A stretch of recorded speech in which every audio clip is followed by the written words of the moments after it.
All right. Well, first of all, thank you, everyone. Well, actually, say, how's the conference been so far? Woo! Yeah. Okay. All right. All right. Maybe we're still waking up. Sounds like someone's been drinking last night, yeah. Oh, wait, hold on. Maybe I'm too. We need to, or Well, first of all, thank you so much for coming to our session. We know you had other sessions, so we promise we'll make it worth your while. It is a little bit on the technical side, so just, we're going to get into the math, but we're going to keep it fairly straightforward. But the great thing is we're going to share some actual live customer results. We're going to hide the customer names, but this technology or this technique in action. So I guess without further ado, we'll get started. Is it this one? Or maybe that's not working. That's okay. I'll use the keyboard. All right. This whole presentation is about agentic AI.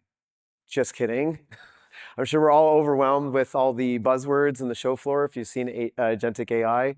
But in all seriousness, it is important in this presentation or the topic we're going to cover today. And really what we're showing there, those three screenshots were just press releases from MasterCard, PayPal, and Visa, how they've launched agentic commerce. So really the idea is you can have an agent that can pay bills, do things, book flights, do all this stuff for you.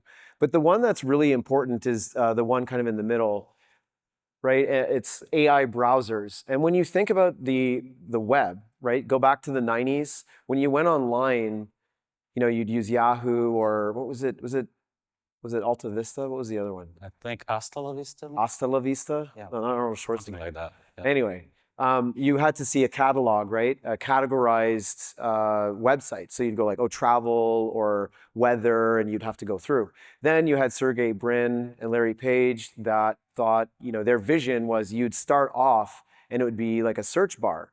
And they're like, hey, we will crawl the web, categorize web pages, and that's this algorithm here that we're going to talk about. And you just search and you get your results. We've been in that kind of phase now for about 2 decades, maybe more. And the agent browser is going to change that. You could talk to it. You could get it to do things. You could even say, hey, I want to buy a new pair of on-cloud shoes. And when they hit this price point, send me an alert and I can just hit buy and my agent will do it all for me. So I think we're going to see this big phase change. But the takeaway from this is that when we think about fraud and bad actors, right, using bots, using other automated tools, when good actors, when good people start Not just automated tools, there's like other things that are happening. Yeah. And this is like a solution. This is like an algorithm that really looks at the problem as a whole and is agnostic in a way, but we will get into that. I think, Exactly, really exactly. shortly, yeah. So expect a change in behavior, and what we're going to present applies to old stuff today and the stuff that we need to get ready for. So we're not going to belabor this, but we know that we're already seeing evidence of attackers using these tools, and that's just accelerating fraud. And it's going to change everything as we go. And you see lots of vendors and others talking about it. But the other point really quickly is identity, right? And you saw Palo Alto buying CyberArk, and that was motivated by identity security. And really, when you look at most breaches, they're tied to identity, whether it's a human identity, stealing credentials, doing synthetic fraud, right? I harvest enough information about you, open up accounts that you don't even know about, or against machine identities. So, but their way in is to use fraud. So again, more motivation for us to really make sure that our techniques keep up with what's happening today, but we're prepared for tomorrow and that it's optimized. And this is just a screenshot. So Ido and I and the team, we came up with a research paper last summer, and it was just trends on the dark web and how bad actors were starting to use Gen AI. So this is just a Telegram advertisement of WormGPT.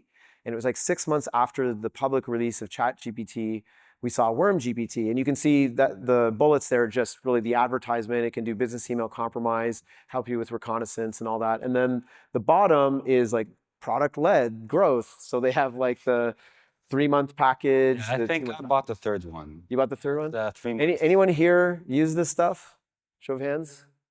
Probably build it yourself. No? Yeah. Maybe you're all lying. I don't know. But there's a point to all this, right? I mean, I think we kind of have the idea that it really lowers the bar for attackers. For me, I started off as a pirate and I got into BBSs back in the 90s. And like there was just a lot of command line stuff that you had to learn. There was a great community and we learned off of each other. But it wasn't an easy thing to do, right? You had to spend hours and hours in front of a command prompt learning all of these things and really learning all these tools and then languages and so on and so forth. So really what we take away from these tools is that, even with Claude, even with all these other tools, you can code things really quickly. It may not be optimized, but for these bad actors, they don't really care. And so the new mindset, the new world that's coming now, and this is what we discovered starting last summer, was expect more volume of threats, more velocity. So you're going to see these campaigns move faster. They can start up new campaigns really easily, and then they can switch them. So there's more variety. They can tweak things. They can see that something isn't successful, and they can tweak some of their techniques. Maybe they've discovered a new zero-day vulnerability. They can go ahead and use it. So this is kind of behind the scenes, or just kind of keep in the back of your mind as we talk about the usefulness of using TF-IDF. All right.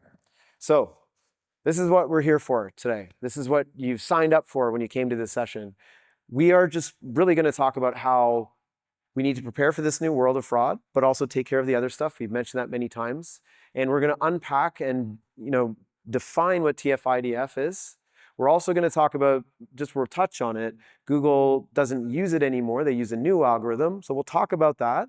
But we're going to explain why TF-IDF is the one that we recommend for this particular use case of finding anomalies, hackers, and fraudsters. Yeah, like we recommend, but of course you can optimize it yourself. You can add some glitches and like stuff in it and make it a lot more suitable for your use case. But what we are going to show here is without even doing a lot of modification to it, we can utilize it to like enhance the current detection that you probably use, which I guess that this is your use case. We are doing unbalanced data detection. This is what we're doing. Yeah, excellent. And yeah, like I said, we're going to talk about some POC results. So that's actual live customer examples where we've deployed this algorithm, and it was actually quite impressive results. The awesome thing, and you'll see the formula, you don't need an army of GPUs for this to work. It's a very simple, computationally inexpensive formula to actually run. And that's the other thing that is actually really impressive with this when you look at the results. And then Ido and I don't like doing presentations where we obsess about problems and all of this. We'll leave you with a path forward. We'll take some questions at the end. And then I think we have some time that if we go over, we can go in the hallway and have some sidebar conversations and all that. All right, let's strap in and go, I guess. Okay, I'll try using the clicker. Yeah, you can try. I tried, it wasn't working. The clicker is not using TF-IDF. All right, so we already talked about how we need a change in the fraud landscape, but let's really unpack this. Let's talk about the motivation and problem statement, right? So our existing models today, they really have to be trained. And even with all of the training, even with all of the examples, we still face low confidence decisions, right? And that really ties into then the user interface, right? For an analyst, they're looking at something and going, it didn't meet the threshold where it's, there's some kind of indicator of compromise or fraud, but it's not past the threshold. And then my UI is still confusing me. Maybe it's not showing me the entities, how they connect. Yeah. So it really makes it hard to make these decisions. And if you think about it, when you see an analyst, when he starts analyzing a use, like a detection case, and he wants to see that, does it relate to anything that I know about? Does it relate to anything that is actually like bringing up some suspicion? So would it be like to do like a Google search on that use case and then see on the entire like corpus of the use cases he have like in his system and see how similar is it to other use cases as well? But as we can see, like maybe shortly, we can really utilize this algorithm to take like simple things into it and just make it much more visible, make it much more like understandable to see things clustered together, see things that are in a way probabilistic clustering to some sort. And we'll show a demo too. So we are going to take the risk of popping out of our slides to actually show a nice visual, again, so an analyst can look at it and actually then very quickly at least get an idea of those patterns. And then you can kind of, as they say, smell smoke, go investigate, and perhaps there's a fire. Yeah, That's it's very gonna common. multiply some matrices together. So yeah. All right, so let's unpack TF-IDF. It's always good to start with definitions so we're all on the same page. Is anyone here familiar with it? Show of hands. Okay, so we got like 3 out of everyone, 4 maybe. Kind of blind by these lights in my eyes, but Yeah. but let's make sure we're all on the same page. So if you want to go next. Yeah. So let's unpack the formula. TF, term frequency, how many times a term appears, right? And within a document. And we'll talk about what a document is in a moment. And then the IDF is the inverse document frequency. So it measures how unique a term is across all documents. So in the case of web pages, it could be a website that has multiple pages, and each page, say, is a document. And say if we look for the word the is probably fairly common. But if we see something like Schrodinger's cat might be relatively uncommon. Schrodinger is probably very uncommon, depending on the website.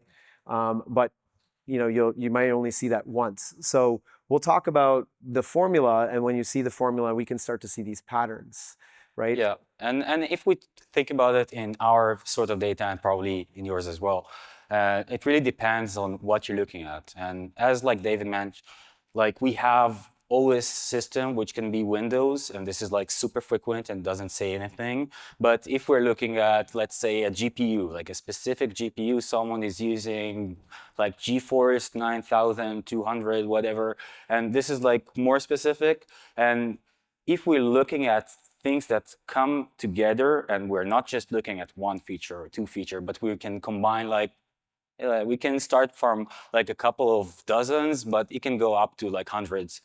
Taking them all up together, we can make a really, really simplistic way of clustering things together and showing how they relate to one another. Yeah, it's pretty cool. So again, for us, documents are going to be attributes such as IP, device, OS, and there could be more. That is a document. And then the terms are those attributes. Device, you said like GPU, clock, could be a number of things that you're interested in. Those are our terms. So if we see a same user using the same device over, say 100 sessions, that term is common. But if suddenly it changes, it's uncommon and it becomes very apparent when we run the calculation. So we are actually creating like a vector that represents the feature, in that case, that document. From our perspective, that document is a device ID. It's a user, it's an IP. Yes. And when we take all of them together, we create like a matrix that actually represents all the devices that I know in my system. And when I'm getting a new one, because we're not talking about the devices that I already know, because this is like an easy case, that's when we're talking about the additional layer that we're adding later on, the enrichment layer. But let's put it aside. If it's a new device, that's the interesting case, because I don't know anything about it. And I want to know the similar things that it have from the things that I have within my system. Yep. All right, let's dive in more. So I think we did kind of talk about it, but it's just each document or entity is converted to a vector, as Ido mentioned. And we're going to walk through some of that now. So I think we can move on, because we also want to get to the demo. But we want to call this out, as I said earlier, Google doesn't use TF-IDF anymore. They use BM25. And really, they moved on because it was BM25 is more advanced, and it can do other types of things like saturation, document length normalization, better text ranking for longer documents. Obviously, since the web has grown, there's much more rich websites, there's more things. So they've adapted the algorithm, and of course, they layer it in with other types of techniques. So I think if we want to go to the next one. Yeah. It's kind of an interesting technology if you want to take a look at it or approach. But the reason why we are not using BM25 is because for fraud detection, one, we want to keep it as simple as possible. That is a huge benefit for the computation, as I mentioned, its cost. And we're not ranking web pages. Our documents, as Ido mentioned, are just those attributes of a device and all of those types of things. And we can add more and more, but it's not a whole web page, right? It's just something that we define as what it is, right? And you can do that too within what you define as a document, and then those terms that we look in it. So again, we love it because it's a very simplistic formula, and so it's not BM25. So we wanted to just call that out if there's some folks sitting there going, yeah, that's probably outdated and probably not being used by Google for for some time now, but like as David mentioned, this is for our use case when we use really deterministic features that says really like not words within a document that has context, that has a meaning that's really relevant to the context. In this case, we are talking about things that are just existing. We're talking about what's the OS platform, what's the GPU, how many fonts it has on it, what's the hardware type that it runs behind the scenes. Those are all like things that are very deterministic and don't have the relevance to the context. You can add some context to it, and this is what I mentioned in the beginning when we say that we can optimize this algorithm to your specific use case. But again, off the shelf, it works really nice. Yeah. All right. So let's do some math refresher for the like TF-IDF, because we said it's like really simple, and it is. Because we say, okay, term frequency, this is like how often we see the feature. That's something that you already saw that in the beginning. The inverse document is our that actual term is within those entities. And we're seeing that it's a really simple TF-IDF. The T of D, this is just like how many times we've seen that time zone happen within that user, that, let's say, ASN happening with that device. And then we multiply it by the log of the number of entirety of that specific like term, which is the category of that feature within the entire set of all the categories that are possible within that specific feature possibilities. So what you can do with this, if you want to play around with it, is you can even use ChatGPT and just do some prompt engineering. You're an expert in fraud and this, and I want to use TF-IDF. Give me some example fraud use cases, and it will actually it will show you the formula, and you can ask it to go through step by step. So if you really want to grasp it and you don't want to sit down with pen and paper, ChatGPT can actually do a great demonstration of this tech for you as well. Okay, and the next thing, which is, I think, the important part over here is, okay, now I created a corpus of all the entities that I have.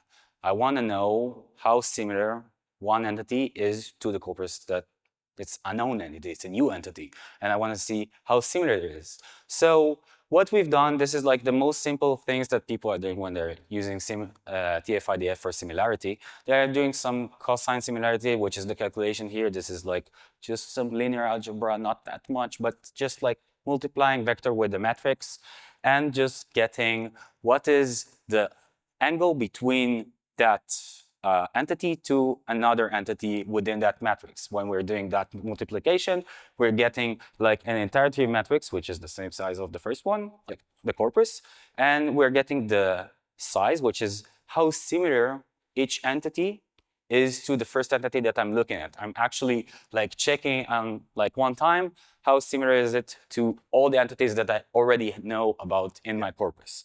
So if you think about the problem statement that we mentioned in the beginning, where decision confidence and the user interface. So the two things together, TF-IDF and the cosine similarity, kind of tackle those two problems. So now we aim to increase the decision confidence, one, that's TF-IDF, and then two, connect that with UI as well by now starting to make those similar points. And again, we'll walk through some of the math, but then when we get into the visuals of the demo, I think that will start to become and you probably think to yourself, okay, so you have all those entities and you have the new entity.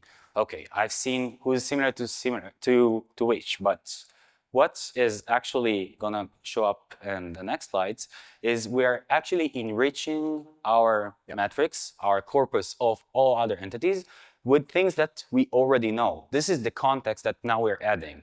So we can either have labels, if this is something that you have, like from your customers, from internal labeling, or like internal detections, which is already tuned in a way, and you know that it's working well, it's making some good results. And if we use them together to enrich like our entirety of matrix of corpus of entities, just add another column of labels, and that's gonna make the whole process much more relevant for the clustering.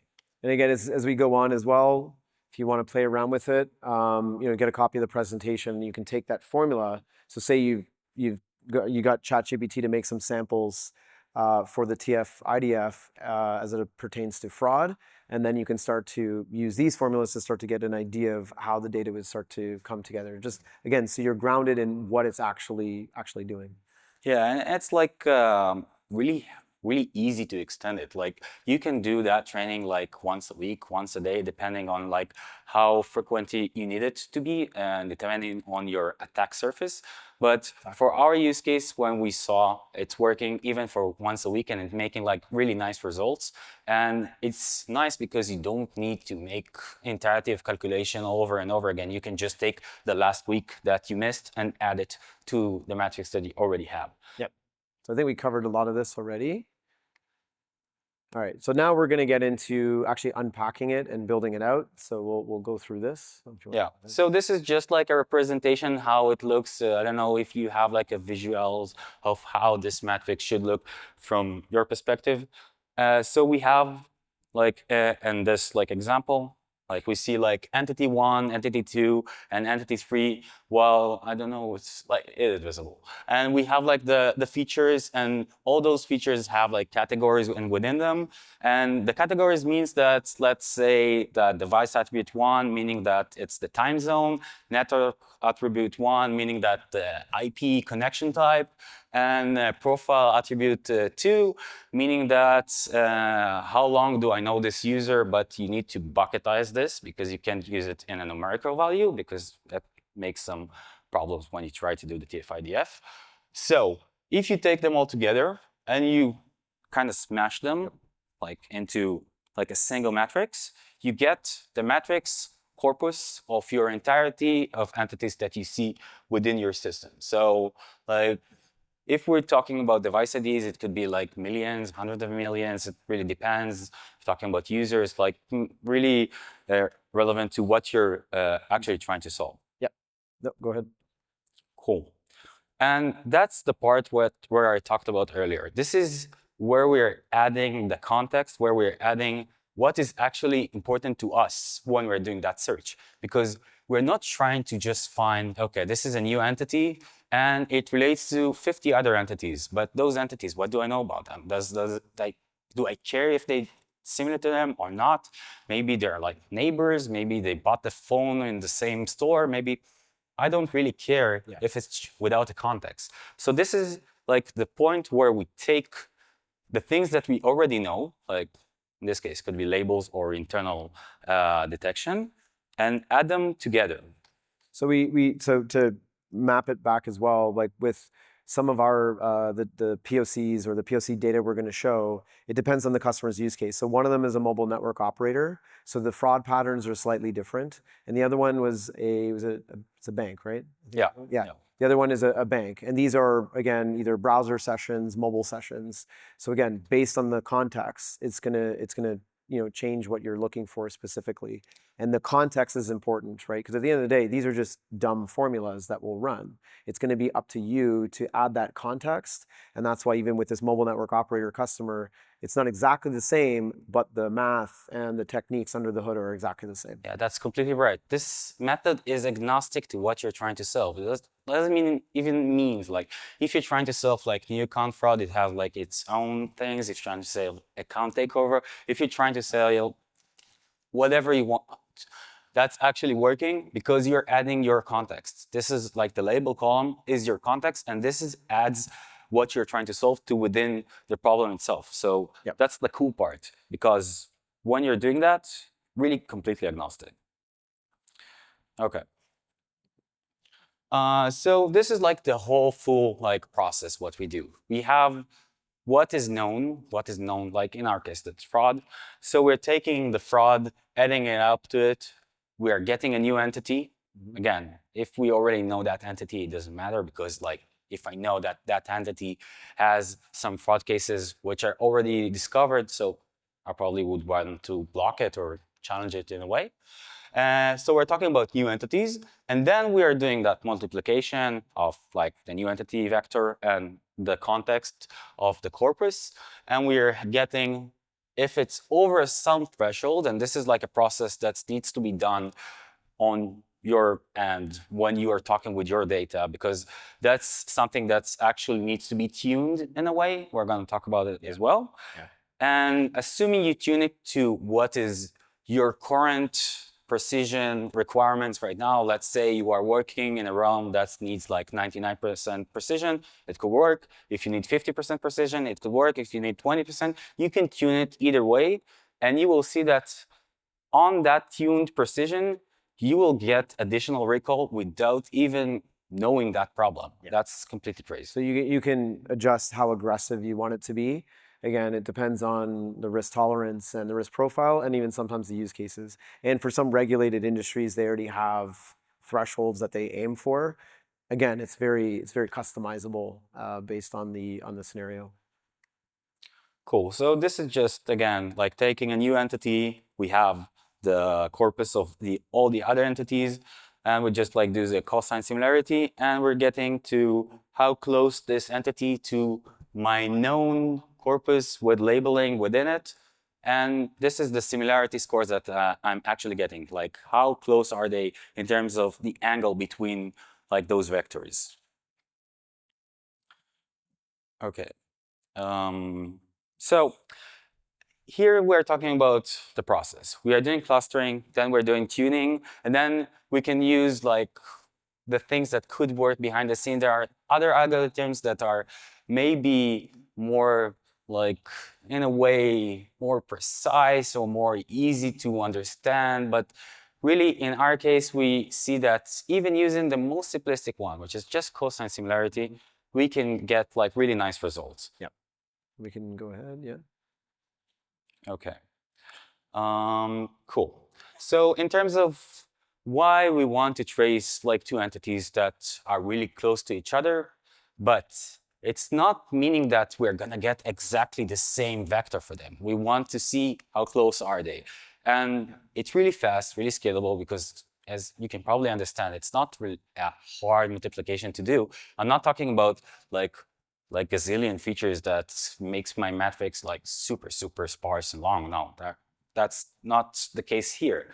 And we're talking about a really, let's say, compact way of features that are representing the devices, the users, the IPs, the whatever entities that are interesting in your realm. And then we are getting them really easily calculated. Yeah. I think we mentioned a lot of this stuff as we've gone throughout. And again, it's tackling those problem statements that we mentioned before. So the decisioning, it's fast, and then it gives us, again, a sense of the connective tissue between them. And we'll show that. So I think if we... Yeah, and I think like just the last bullet is robust to changes. So again, if we're seeing some attack that is happening right now, and it wasn't discovered by that, we might want to do like a recalculating of the metrics, and then from that onwards, we would know something that is similar to that attack. But that's really interesting that, as I said, it's not catching. It's not just like doing the whole work for you and just like 100% recall just by doing that. It won't work. Yeah. But yeah, it's just adding how I call it, like money on the floor. You just like do it, and you're getting additional recall at the same precision that you are working from home. Yeah. All right. So we'll mention the use cases, and I think we'll just do a very quick demo to just show what it actually looks like in action. So yeah, so it's banking and then a mobile network operator. You know, they have overlapping problems, but again, different types of data and different types of scenarios and different usage patterns. I mean, obviously, online banking, you know, people might be going in there a few times a month to do bill payments. Mobile network operator might be different depending on what you're actually doing. You're adding funds to the account, you're traveling, you're doing certain things, or you're ordering new devices. And there's a lot of fraud with that kind of stuff, changing PO boxes and that stuff. But let's dive in, and we can just kind of show the setup. I don't know if you want to lead this one. Cool. So the setup of that experiment is actually like taking that bank and that mobile network operator, and we try to solve two different use cases. Of course, some of the features can overlap. We might even use like a set of like 80% of the features that we use in ATO could be used in new account fraud and whatever type of fraud that we're trying to solve. And again, the TF-IDF matrix is representing a demo of assuming I already have 5 months of label data, what would happen if I would try to project what will happen in the next week, assuming I'm not like doing like every day calculating the entirety of metrics. So we've done it for like, in this case, for like a few weeks. And we're looking at every time we're adding like the last week, and then we're seeing how it would project on the week that it doesn't know. Those are the new devices. Those are the new entities in our case.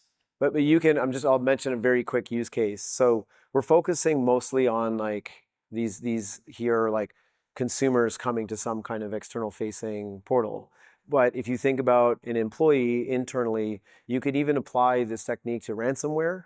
If you're able to actually get attributes, logs, so on and so forth, of say Ito's file access.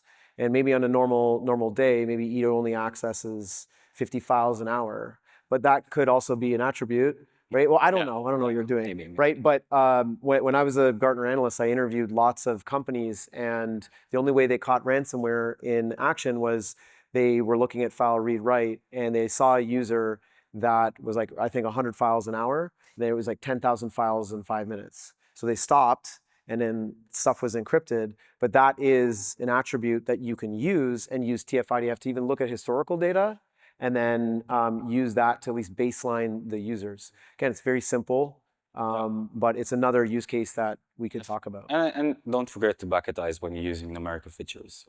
Yeah. So maybe let's see. Oh yeah, this one. Yeah. So like the first use case is the new account fraud. We're talking about the bank. Our entity, meaning that we took the cryptographic key, which is coming from the web API. It doesn't really matter. It could be a cookie. It really doesn't matter. Yep. And what we did over here, we took the top 100 entities, which are closer to each new entity that I'm looking at right now. And if the score was over 80%, and this is like a score that you can normalize, this is like super literature, super like out there, it's not something like hard, we don't need to do that whole calculation with here. And what we thought to tune it to the precision that was matching our expectations was taking this, and this is like the important part, because this is how you tune your things, because we have two things. We have the similarity, and the next one is how many labels, how many interesting cases are connected to the new entity in order to make it suspicious in my eyes. And those are like the two parameters that you need to tune in order to get some cool things. And in this case, it's actually interesting, and I wanted to show it first because that was a case that was used without using any labels. That was used with internal detection, with our internal detection, not knowing anything about the labels that's happening within the system. It was like a separate job working on a separate place and was not aware of the labels. And it's super cool because that's meaning that your work that you are doing right now that is doing like good detection in your line of work could be used in order to interpret like and cluster those cases together. And okay, maybe I'll add that. Yeah. So those are like some cool results. This like from what we were looking at. We were looking at around 50% precision. That was like the thing that was related to the new account fraud on that bank. That's like actually an account registration, and meaning that every time we want to block someone, he can't open an account, he can't like register a new account. And like an additional recall that was caused by this algorithm into our tuned version of how many connected entities and what's the similarity score that we're looking for. We added an additional 9%, which like that's a lot. I don't know, like in your realm, doing just like one thing, which is agnostic, is like irrelevant to what you're doing, and adding like additional 10% to things that are already working, already doing some nice results. Again, that can push something over a threshold, especially with that type of percentage. And so again, going back to the problems we're trying to solve is those things riding the line to increase decision confidence. Yeah, and I don't know if you're seeing it. On its own, it was able to reach 60% recall. So this is like crazy. I don't know like and what's like numbers you are working with, but just by itself, without knowing the system, using internal labeling, getting to 60% recall. The additional is like on top of the solution we already had in place, was adding another 9%. That was cool. And this is like the next setup that we've done. This is like on the mobile network operator. And that's, again, a cool representation. In this case, we actually did use labels. We didn't use our internal detection mechanisms, but labels in order to do the enrichment layer to the matrix. And we looked at the top 20 entities and similarity over 70%.